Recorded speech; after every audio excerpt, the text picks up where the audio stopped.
Hello, another day, and this day gonna be really interesting because we are going to try out rebreathers. Not only one, but at least two different machines. 4 units, okay, which are obviously from Mara's. All of these over here, these are all closed. Other way around actually.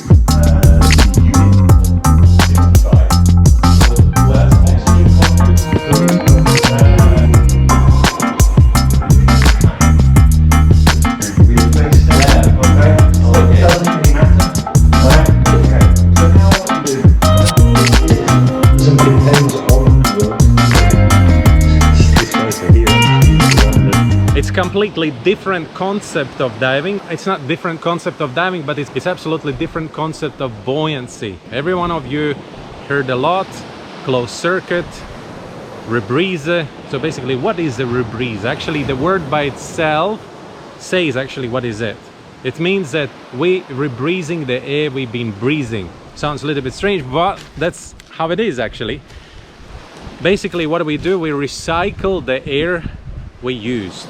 And nowadays, when it's so popular to recycle everything, it's also a good thing to recycle your personal air. How it works? It works really simple. It's a loop. So you inhale from one side and exhale to another side. And different machine, it works differently. On some machines you breathe in from this side and exhale in this one. And some machines it's simply opposite. And that's how it works. You inhale the air, which consists 21% of oxygen, exhale, and because we use only about 3% of oxygen which we inhale, so then it goes into the loop, back to the loop, goes through the scrub, but it's like a limestone which neutralizes CO2, because just imagine if there is too much CO2 in your system, then you will have this feeling to inhale, and it will create a big panic. Especially, I'm pretty sure some of you have been feeling it when you do dives against the current a little bit, and then you build up the CO2 and you are like inhale. It's really hard.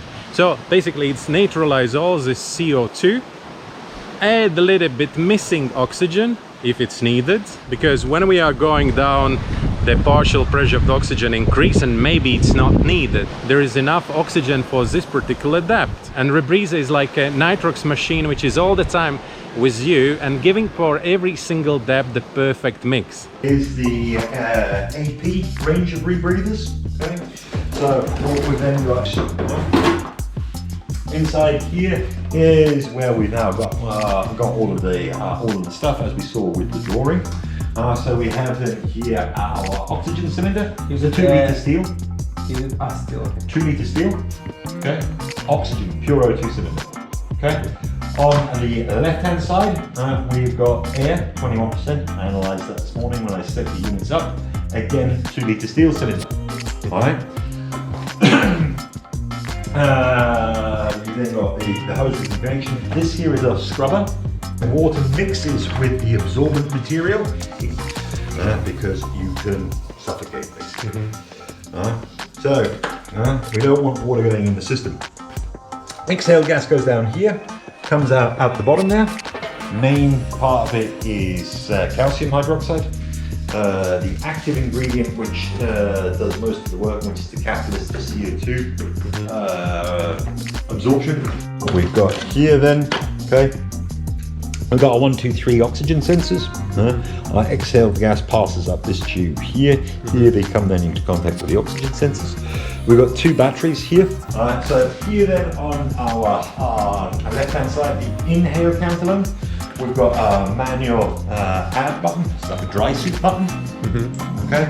This is where you can then add diluent manually. So when you're going down, you want to breathe, you press this button here. Okay. What this has also got integrated into the breathing loop here on the side, this is a so-called ADV, automatic diluent valve. Comes over to our mouthpiece. This is closed. This is open. Closed. But for open. what I need it?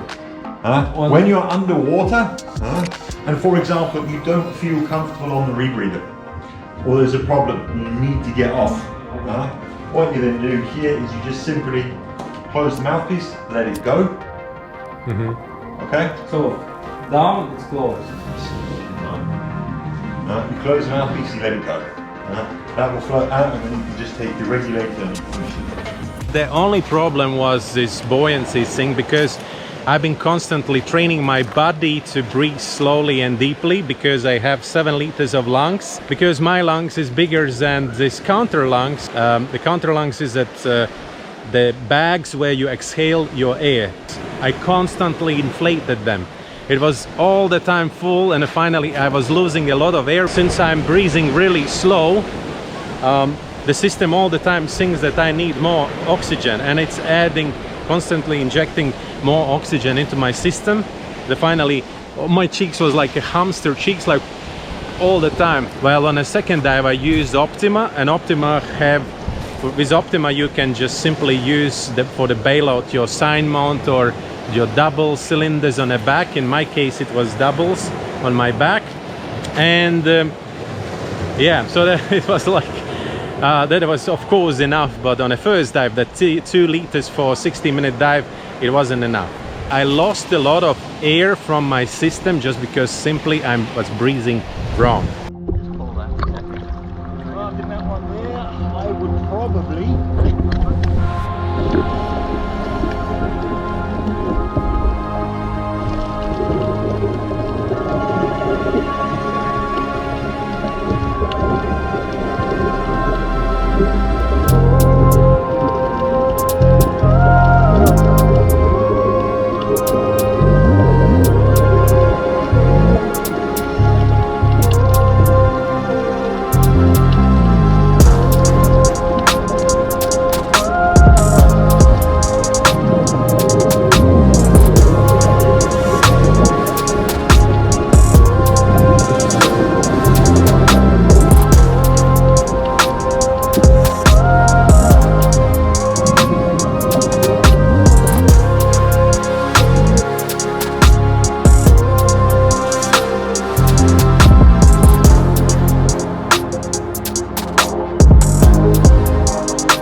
So you maybe will ask me why you need all this rebreather stuff. Is it enough with all this open circuits and then things? Definitely yes, and that's how I've been living. But this rebreather thing been living together with me since 2016 probably, when I started doing technical dives, and especially when we did some trimix dives, I understood how much useful gas I'm just simply wasting just because I cannot. I have to exhale it and dump into the water, and it's absolutely wasting of gas, especially expensive gas as it is trimix. Just to give you some simple calculations, for 98 meters you need 2 cylinders with a back gas, basically what you're gonna breathe during the dive. Then you need nitrox 50 and you need 100% oxygen for decompression. And for all the gas calculation for 98 meter dive, that's the deepest I ever did, was 4,400 liters bag gas, 2,200 liters of nitrox 50, and how much it was? 1,200 liters of pure oxygen. And just imagine, the same time Rebreather used only 600 liters of gas. That's it, nothing else. We were talking a lot about benefits and disadvantages of Rebreather during this introductory session of Rebreathers with Marc. Let's say I'm going down to 50 meters, I'm planning, let's say, 30 minutes to spend there. Whatever is between the depth and first decompression stop, I miss, because I'm too busy with all this switching gases and other stuff. While with Rebreather, that's not a problem anymore. All you have to do is just to stop.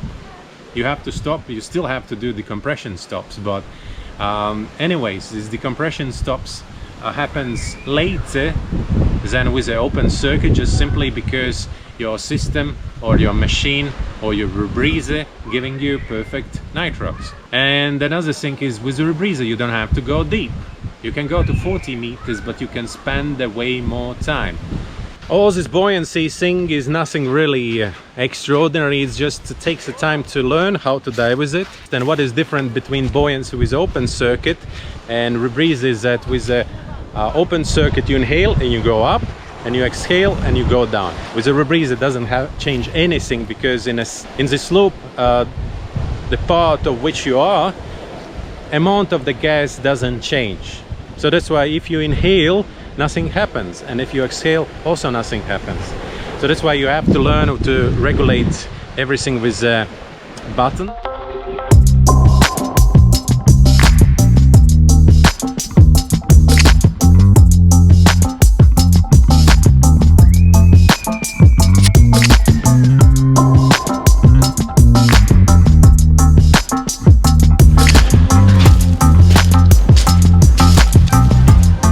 There's only one thing what kept me away from Rebreathers for so long, almost 7 years since I was planning to do it. It's all these expenses. The first of all, for all the courses, and the second thing is of course the cost of the particular Rebreather. Mostly all of them are around $8,000–10,000.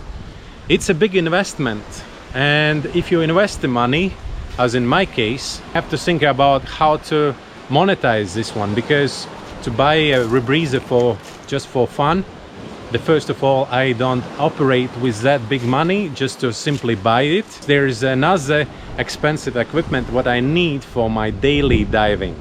Actually, to be instructor, it's not that cheap, and actually about that thing you can watch this episode. But I'm not planning to become a Rebreather instructor, just simply because you cannot, if you are a Rebreather instructor, it doesn't mean that you can teach any Rebreather. Teach only that particular which you are certified to. And anyways, it's not something I would like to do. Rebreather for me, it's something which gives me the freedom of exploration. I can go to some places where there is no any dive center and do some dives just to understand what is there. How many dive sites actually we know all around the world. Thanks to Jacques-Yves Cousteau, who was the first one who showed us some dive sites, but we still definitely have way more dive sites. And it's just because simply these dive sites are really remote and no any dive center can offer you diving there. So Rebreather can actually solve it. So basically Rebreather is some freedom for me, freedom for my plans, future plans. That's why I really want to do it. But yeah, so like we were talking with Alex, it's all great, but if you're going to do it, and if you're going to invest courses plus Rebreather, and it's about $16,000, so then you really have to think about how to monetize it all. In my case, it would be a chance to explore, I don't know, open a channel, show amazing dive sites, promote some particular places, work together with particular country tourism ministry, and promote diving, promote islands, promote something else. Maybe it can be a channel, this channel which shows you new dive sites. You dive with me or not, but it's some kind of an entertainment for you, because I'm not just only diving, it's just a part of my life. Diving is a big part of my life. Yeah, definitely have to think about how to do it, but it is really interesting. And you know, when you feel so comfortable with something, it becomes boring, and then you need something else. And rebreathers is, in my opinion, the rebreathers actually is a future of diving, because in open circuit diving, nothing really been changed. Simply only the design and maybe a little bit materials are changed, but it's definitely not really changed since it was invented in 1930s. And a rebreather actually was before the open circuit, simply because it's complicated and maybe a little bit more dangerous than open circuit. So that's why it's not developing that fast, and mostly those who are diving with the rebreathers are military divers. We were talking with Marc that this rebreather community is really small. Here in Indonesia we have less than 100 rebreather divers who are diving regularly, and all around it's about 10,000 divers only. So market is really small. Alright, and that's it for this episode. Follow, subscribe, and see you on the next episode again. Bye.